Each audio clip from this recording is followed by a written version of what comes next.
And that was a very small, he was in 8th class, a small little. And when Swami called, he just ran. And he, hugged Swami and started crying and crying. Swami also choked with emotion.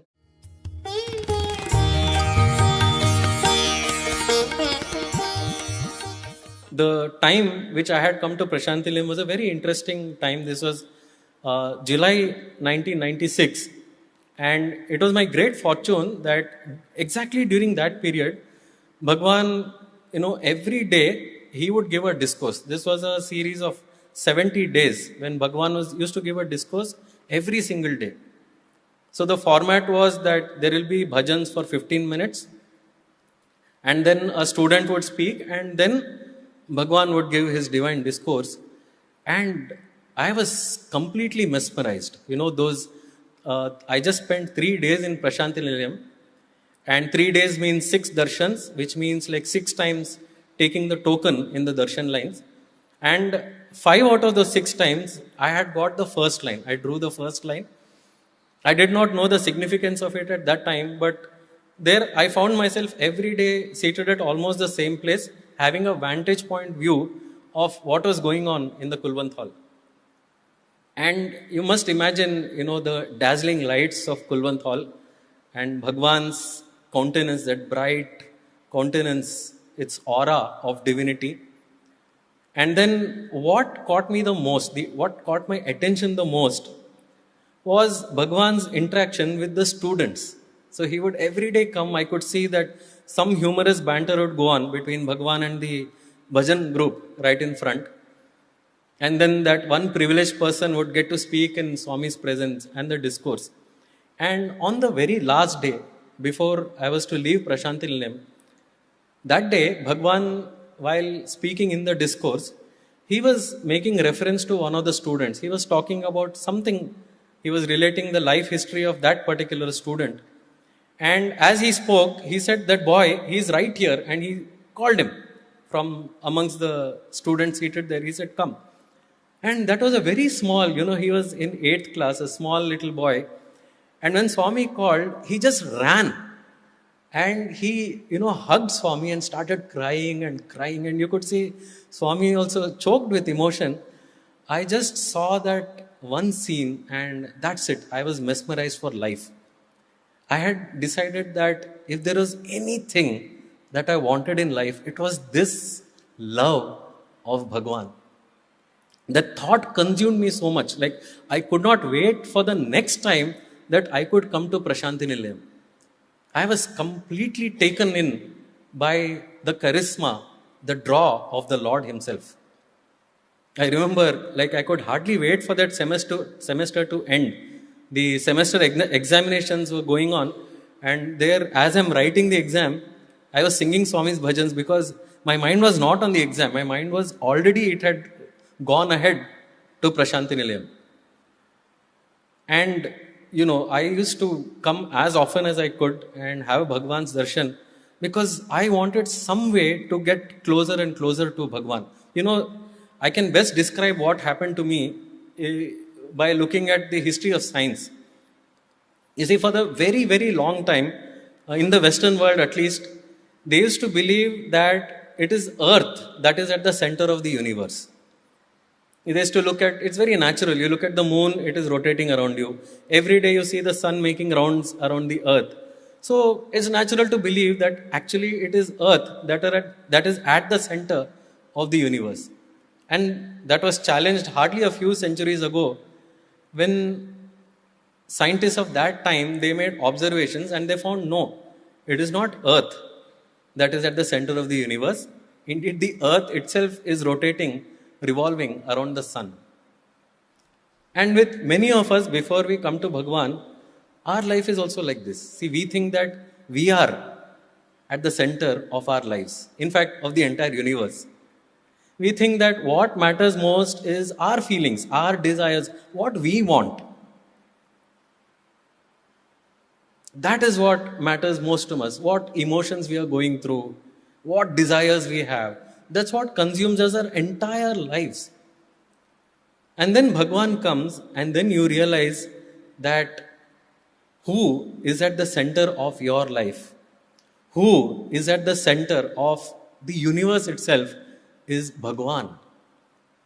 And then no other thought consumes you other than how do you reach that center of the universe? And that is a very, very arduous journey to make. And I was looking at all possible ways, how could I get close to Bhagwan? I could see that definitely one has to become a student, but who would wait? I still had 4 years of engineering to go. And I saw one very interesting thing, that you could come to Brashanty Nilayam having chanted lots of prayers, you could have done all the sadhana you wanted, but ultimately I noticed that the people who was getting Swami's attention were the Sevadal. See, they would come and serve for 10 days in Brashanty Nilayam, and then on the 10th day, Swami would call them to the Kulwant hall and walk amidst them, granting Pad Namaskar. I noticed this and I realized that that is the secret formula, that you have to become eligible to do seva at Brashanty Nilayam. 2 years later, I did get that opportunity, my very first opportunity to do Sevadal duty in Brashanty Nilayam. I landed there as a young lad, 19 years old. And as I said, it was my very first opportunity to become a Sevadal. I did not know anything about where people are posted, what kind of duties are handed out. But when I came there and there was this group which is gathered around the state president, they're all discussing what assignments to make, and I overheard them saying, that IIT boy, we can send him to Swami's residence. And then the rumor quickly spread, hey, that boy, he's being assigned to Swami's residence for duty. He's come for the first time and he's going to do Swami's duty. And the moment I heard it, I was like so excited. Every day you stand in front of that time the Purnachandra residence, you would be the first to see Swami come out from the residence. And I was like right on the seventh heaven the moment this happened. Very excited. And I think that looking back, that was the moment when Swami was sitting inside Purnachandra and decided, now it is time to cook Hari's goose. Because, as one by one, some of my friends who were there in the Sevadal group, they started coming to me. They said, Hari, you are so lucky here. You are getting this chance, and that too at the very first occasion that you come as to Brashanty Nilayam for Seva duty. Now, as I heard this, my ego started growing. I was like, they're all saying, hey, you are from IIT. That is why you're getting this chance. There is this, one puzzle they put. If there is a group of people and there is an IITian standing there, how would you identify the IITian? Is there any way that you can identify the IITian among them? The answer is very simple. He will tell you. You don't have to ask him. He will surely make some way to tell you. This is, the kind of our heads, they blow up to such an extent, right? And Swami was making sure that even if I was trying my best to keep that head small, he was ensuring that it was inflating to the size of a very large football. And then we were called in front of Mr. Chakravarti, the secretary of the trust, Mr. Chiranjeevi Rao, he was also there. And I was ushered into the room for the interview. They just took one look at me. They said, do you know computers? I said, yes, I know.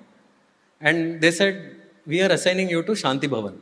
And that's it. My entire, that balloon, you could hear the fizz come out. And I had, what do I do? This was what I was looking forward to. And suddenly I am assigned to Shanti Bhavan. At least if I had been assigned to the Kulwant hall, there is some pride to salvage. Shanti Bhavan, what do you do there? I come out, I tell my friends, I got Shanti Bhavan. They said, you're so lucky. Every day you'll get to eat VIP food. Yes, that's exactly what I've come to Brashanty Nilayam for, to eat VIP food. I was devastated. I was close to tears for nearly 2 hours. I sat by myself and there was nothing I could do. I put my hands, I didn't want anybody to watch me cry those hot tears. But one person was watching me, and that was my own Samiti convener. He let the tears flow for 2 hours. And then slowly walked up to me. He said, Hari, I've been watching you since the moment you came. I think I know what was going on. Let me just tell you that Bhagwan was teaching you a lesson which was very important to you. And that's all I need to say. And then walked away. And I had got it, very, very strong lesson that when you stand in front of Swami, you cannot go there with your identity. It has to be set aside because you're standing there as Bhagwan's instrument. You can't tell that, announce yourself as Swami, I am a computer and this is how you should work with me. You just have to empty yourself and stand there in front of him and say, Bhagwan, you use me as your instrument as you see fit. And that was a cardinal mistake that I had made. Bhagwan is, of course, ever forgiving. The moment you get the lesson, out of his compassion, he'll then ease the suffering itself. About 2 hours later, I got the news that by mistake, that day when they were interviewing people for the duty at Purnachandra, they had interviewed half the number that was required. So they said, now another 6. And now those 6, you don't have time to go back to Chakravarti sir and see if you can admit them. They said, okay, we'll put in these 6 people. And luckily my name was there among those 6. But by that time the lesson was very, very clear. I went as a very, very humble Sevadal doing my duty those 6 days at Brashanty Nilayam. And this is the process of, he will keep on shaving your ego right up to that moment when you are fit to stand in front of him.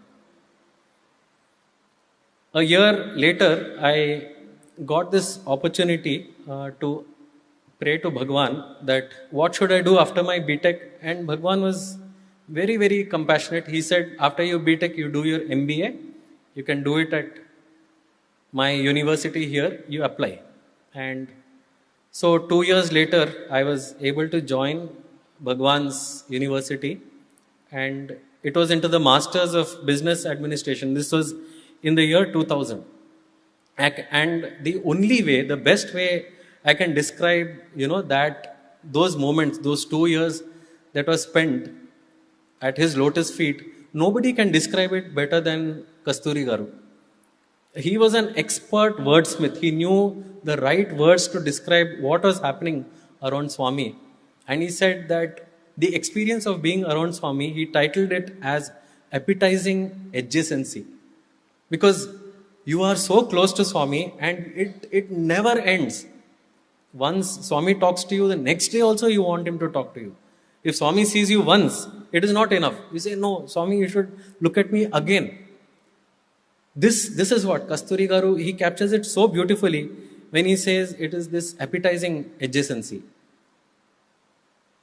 And how do you gain it? How do you get close to Bhagwan? What are the qualifications you need? One day, as a student, we were all seated there. This was soon, I think within 1 week of joining the MBA program, Swami had come back to Brashanty Nilayam from Vrindavan. This was a Sunday, a day that everyone looked forward to because we would be there for morning darshan.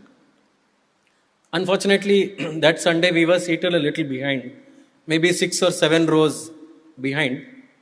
And that day, one of the students who was sitting next to me, my classmate, he started talking about why Swami would not talk to him. He said, I've been here several years. I don't think Swami will talk to me. We asked, why do you think so? You see, Swami will talk to who? He will talk to those who have got some singing talent. Or those who have, some sports talent. Or those who can speak in front of Swami. I don't have any such qualifications. And almost for 10 minutes, a very, very hilarious rant about the various reasons why Swami would not speak to him. And we found it all very funny at that time. We were laughing, but at the same time, we could sense a little bit of pain, that he's being ignored by Swami. This went on for 10 minutes, and I think just as we could not bear the rant, Swami sitting inside the interview room, even he could not bear it. The doors of the interview room opened, and Swami started walking very quickly towards the portico. He comes there, stands there, and he ignores everybody else who are seated in the front row. Straight, he looks at my classmate, my brother who's sitting next to me, and he says, "Come here." He calls him, speaks to him, "What is your name? What branch are you studying in?" etc. And then sends him back. Never again did he raise the question as to why Swami would not speak to him. Because Swami's love is there for each and every one. There's absolutely no one who is outside the ambit of that limitless, that boundless ocean of love. And here he was questioning, am I worthy recipient of Bhagwan's love? In this way, like very, very small things, when people describe Swami as a man of miracles, miracles were commonplace around him. As a student, you could see something or the other happening every single day because that was Bhagwan's nature.